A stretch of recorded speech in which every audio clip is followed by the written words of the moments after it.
when failure push you back, it's for you to bounce back. Because more often, failures are disgusted blessings. The flying beautiful butterfly once crawled as a caterpillar. Take a deep sleep, but don't sleep in the deep. Think about trees, they never give up during the wintry days. They only shed their leaves, but tree bounce back during spring. You didn't fail, you only found ways that would not work. Credit to the man who invented the light bulb. Take the blows but get back up very soon, the hard work will pay off. Put in more work, put in more sweat, or relent not. Master the art of flipping your losses into lessons. There is light at the end of the tunnel as there is unstopped light within your spirit. If you like this video, please like, share, comment and subscribe. Let me know what is that you liked and you disliked in this video in the comment section. The law of prosperity. Yea, the Almighty shall be the defense and national taft plenty of silver. One of the greatest messages given to the race through the scriptures is, that God is man's supply and that man can released through his spoken word. All that belongs to him by divine right. He must however have perfect faith in his spoken word. Isaiah said, my word shall not return unto me void, but it shall accomplish that whereunto it is sent. We know now that words and thoughts are tremendous vibratory force ever molding man's body and affairs. A woman came to me in great distress and said, she was to be sued on the 15th of the month, for $3,000. She knew no way of getting the money and was in despair. I told her that God was her supply and that there is a supply for every demand, so I spoke the word. I gave thanks the woman would receive $3,000 at the right time in the right way. I told her she must have perfect faith, in fact her perfect face. The 15th came but no money have materialized. She called me on the phone and asked what she was to do. I replied, it is Saturday so they won't sue you today, your part is to act rich, thereby showing perfect faith that you will receive it by Monday. She asked me to lunch with her to keep her courage. When I joined her at a restaurant, I said, this is no time to economize, order inexpensive luncheon and act as if you have already received a $3,000. All things whatsoever ye shall ask in prayer believing you shall receive. You must act as if you have already received. The next morning she called me on the phone and asked me to stay with her during the day. I said no, you were divinely protected and God is never too late. In the evening she phoned again, greatly excited, and said, my dear, a miracle has happened. I was sitting in my room this morning when the doorbell rang. I said to the maid, don't let anyone in. The maid however looked out the window and said, it's your cousin with a long white beard. So I said, call him back.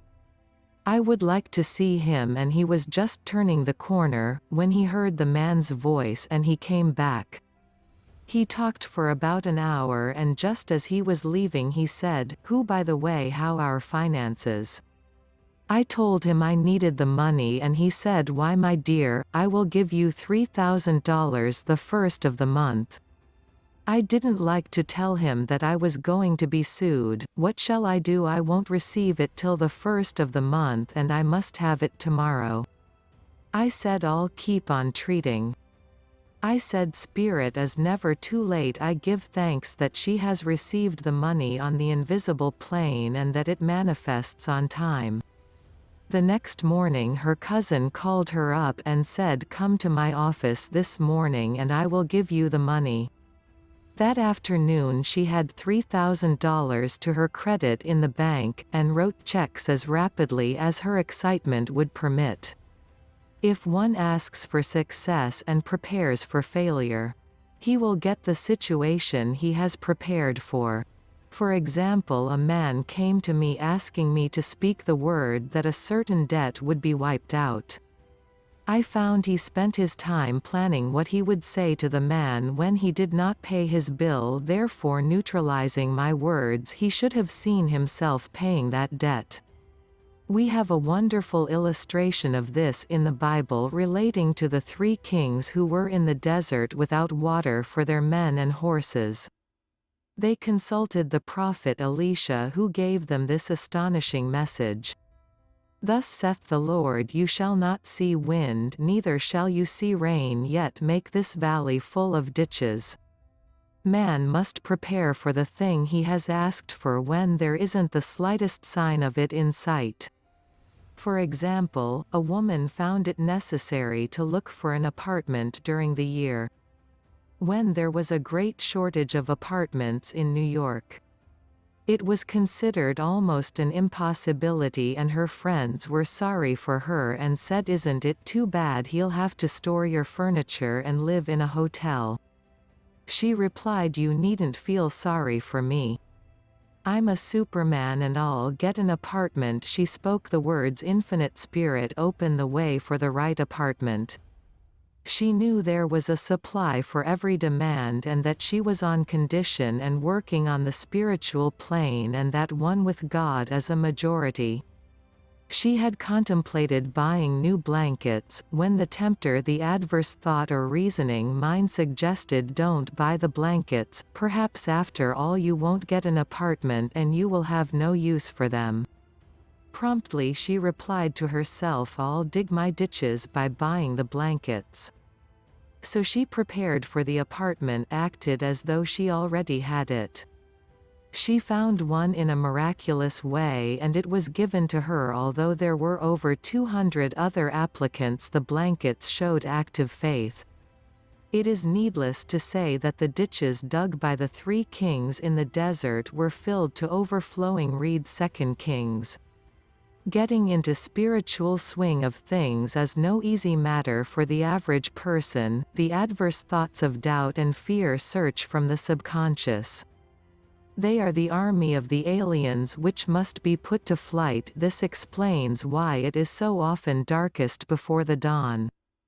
A big demonstration is usually preceded by tormenting thoughts. Having made a statement of high spiritual truth, one challenges the old beliefs in the subconscious, and error is exposed to be put out. This is the time when one must make his affirmations of truth repeatedly and rejoice and give thanks that he has already received. Before he call, I shall answer. This means that every good and perfect gift is already man's, awaiting his recognition. Man can only receive what he sees himself receiving. The children of Israel were told that they could have all the land they could see. This is true of every man. He has only the land within his own mental vision. Every great work, every big accomplishment has been brought into manifestation through holding to the vision, and often just before the big achievement comes apparent failure and discouragement. The children of Israel, when they reached the promised land, were afraid to go in, for they said it was filled with giants who made them feel like grasshoppers. And there we saw the giants, and we were in our own sight as grasshoppers. This is almost every man's experience. However, the one who knows spiritual law is undisturbed by appearance and rejoices while he is yet in captivity, that is, he holds to his vision and give thanks that the end is accomplished he has received. Jesus Christ gave a wonderful example of this. He said to his disciples, saying, "Naughty, there are yet 4 months, and then comes the harvest. Behold, I say unto you, lift up your eyes and look on the fields, where they are ripe already to harvest." His clear vision, the world of matter, and he saw clearly the 4th-dimensional world, things as they really are, perfect and complete in divine mind. So man must ever hold the vision of his journeys and demand the manifestation of that which he has already received. It may be his perfect health, love, supply, self-expression, home, or friends. They are all finished and perfect ideas registered in divine mind, man's own superconscious mind. I must come through him, not to him.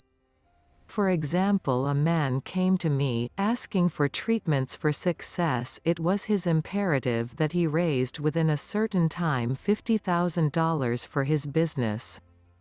The time limit was almost up. When he came to see me in despair, no one wanted to invest in his enterprises and the bank had flatly refused to loan.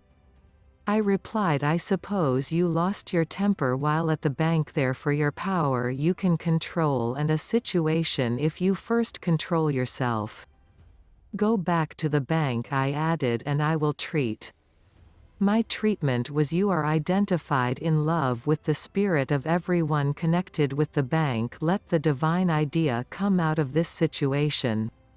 He replied, woman, you are talking about an impossibility. Tomorrow is Saturday, the bank closes at 12 and my train won't get me there until 10 and the time limit is up tomorrow anyway. They won't do it, it's too late.